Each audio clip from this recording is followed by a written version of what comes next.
السلام عليكم ورحمة الله تعالى وبركاته. أهلا وسهلا ومرحبا بكم معايا في فيديو جديد ووصفة جديدة.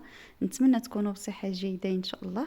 اليوم غادي نحضر معكم وصفة رائعة جدا، سهلة وبنينة ما تشبعوش منها، كتوجد في وقت قصير وعليها الطلب، يعني الوليدات كيبغيوها بكثرة، فغير جربوها، أنا متأكدة غادي تنال الإعجاب ديالكم. وصفة تستحق تجربة، فخليكم مع الفيديو وفرجة ممتعة. بسم الله على بركة الله. لهاد الوصفة هادي المكون الرئيسي هو البطاطا. المهم لاباط ديال هاد الوصفة غتكون بالبطاطا. هنا عندي بطاطا بيضاء غسلتها مزيان، انا اختاريت هاد الحبات صغارين، ضروري ما تغسلوها مزيان واستعملوا الخل في الغسل ديالها. صافي هنا كيف ما كتلاحظوا معايا خليت الماء حتى غلا، من بعد كنوضع فيه هاد البطاطا هادي. بالنسبة للكمية ديروا الكمية اللي تكفيكم على حسب عدد افراد الاسرة. صافي هنا ضفت البطاطا، من بعد غادي نضيف القليل من الملح هكذا باش كتجينا بطاطا بنينه، وغادي نوضع الكاسرول فوق النار. هنا من الافضل الا غطيتو عليها غادي طيب لكم بسرعه. صافي بالنسبه للحشو ديال هاد الوصفه هادي اختاريت هنايا انا ندير لدند مقطع قطع صغيره، فلفله خضراء، فلفله حمراء، والبصله. خديت انا حبه ديال البصله كبيره وحبه وحده من الفلفله خضراء وحبه وحده من الفلفله حمراء. هنا عندي جوج دريسات ديال الثومه وربع مقطع. صافي هنا هادو هما المكونات اللي غادي نحتاج، عاد من بعد غادي نضيف التوابل. هنا غادي ناخذ المقله اللي غادي نطيب فيها هاد المكونات، غادي نضيف فيها زيت الزيتون. نتوما ممكن تخلطوا بين زيت الزيتون وزيت المائده. صافي كنضيفوا تقريبا واحد ربع كاس ديال زيت الزيتون. كنضيف هاد الدريسات ديال الثومه اللي محكوكين، وكذلك لاداند. هنا لاداند ممكن تعوضوه بصدر الدجاج حتى هو تقطعوه قطع صغيره، وممكن تعوضوه باللحم المفروم. وإلا بغيتو تفاداو هادشي كامل ممكن ديروا غير الطون، حتى هو راه كيجي رائع. صافي غادي نوضع الكاسرول فوق عفوا المقله فوق النار مع التحريك المستمر بطبيعه الحال. النار كتكون متوسطه، ما تكونش مرتفعه بزاف وما تكونش يعني قليله هكذا باش ما يطلقش لكم الماء. صافي هنا غادي نزيدو الجن من بعد ما دخلوا الطياب، وغادي نضيف الخضر. انا كنعتمد هاد الطريقه هادي. صراحه هاد القطع ديال الدجاج ولا ديال اللدان كيبقاو كيجيو بنانين.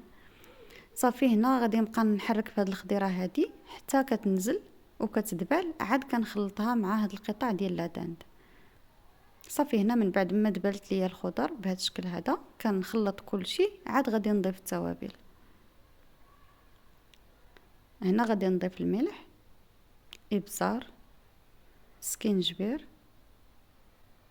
قليل من الكركم او لا الخرقوم، الفلفل الاحمر الحلو او التحميره، الكمون، والقزبر حبوب يابس مطحون.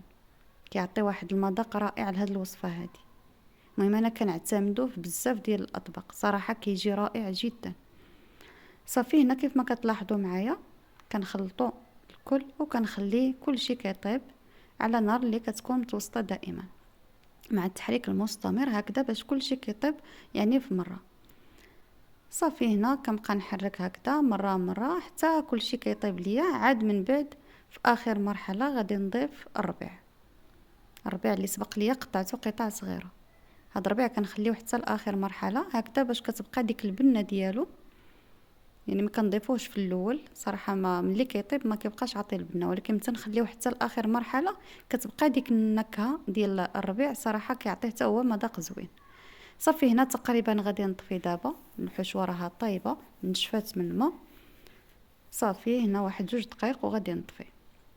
صافي كتكون واجده الحشوه ديالنا على هذا الشكل هذا، كتجي رائعه وكتجي بنينه. انا متاكده الا جربتوا هاد الوصفه هذه غادي تعتمدوها ان شاء الله. صافي دابا غادي نطفي عليها وغادي ندوز باش ندهن المول اللي غادي نطيب فيه هاد الوصفه هذه. كندهنوه بالزبده. هاد الزبده هذه كتخلي لينا البطاطا كتجي مذهبه من التحت، يعني كتحمر لينا وفي نفس الوقت ما كتلتصقش. صافي كنحاولوا ندهنوه يعني من الوسط ومن الجوانب. وهنا البطاطا ديالنا كتكون طايبه على هاد الشكل هذا، يعني كتخليوها حتى كطيب مزيان. لاحظوا معايا راه كلها كتحل. هاد البطاطا اصلا دغيا تطيب، ما كتاخذش واحد المده طويله في الطياب، بالخصوص من تيكونوا حبات صغارين. صافي هنا كنوضعها في هاد المول هذا بهذا الشكل. وهنا غادي ناخذ واحد الكاس وغادي نضغط عليها، يعني كندعسوها بهذا الشكل هذا. انا هنا فضلت انني نخليها بالقشره ديالها، بما انني غسلها مزيان والقشره فيها رقيقه، فضلت انني نخليها بالقشره ديالها. راها ما كتجيش باينه نهائيا. نتوما الا بغيتو تحيدوا لها القشره كيبقى من اختياركم، المهم راه ما كاينش فرق نهائيا. حتى القشره راه يعني ما فيهاش شي حاجه خايبه ولا، يعني قشره رقيقه وحنا غاسلينها مزيان. صافي هنا حيدت الكاس وخديت سباتيل، بقيت كنقاد وكنطلع الجوانب باش نحصلوا على هاد الطبقه ديال البطاطا بحال شي باد ديال الكيش او لا، المهم تكون مقاده. صافي هنا كنسموها بالقليل من الابزار ومن الملح باش كتجينا بنينه هاد الطبقه ديال البطاطا، وغادي نوزع فوقها القليل من الجبن. انا هنا فضلت انني ندير فرماج حمر. نتوما الا بغيتو تخلطوا ما بين الفرماج حمر وشي جبن اخر عندكم توفر ممكن. هنايا غادي نوضع هاد الحشوه هادي، ما شاء الله جات رائعه جدا، بنينه، واحد رائحه كتطلع منها يا سلام. هنا من الافضل انكم تكثروا شي شويه ديال العطريه هكذا باش كتجيكم الوصفه بنينه، بما ان البطاطا يعني ما فيهاش التوابل، من غير شويه الملح والابزار، فمن الافضل انكم تكثروا هكذا شي شويه ديال التوابل هكذا باش تجيكم الوصفه بنينه.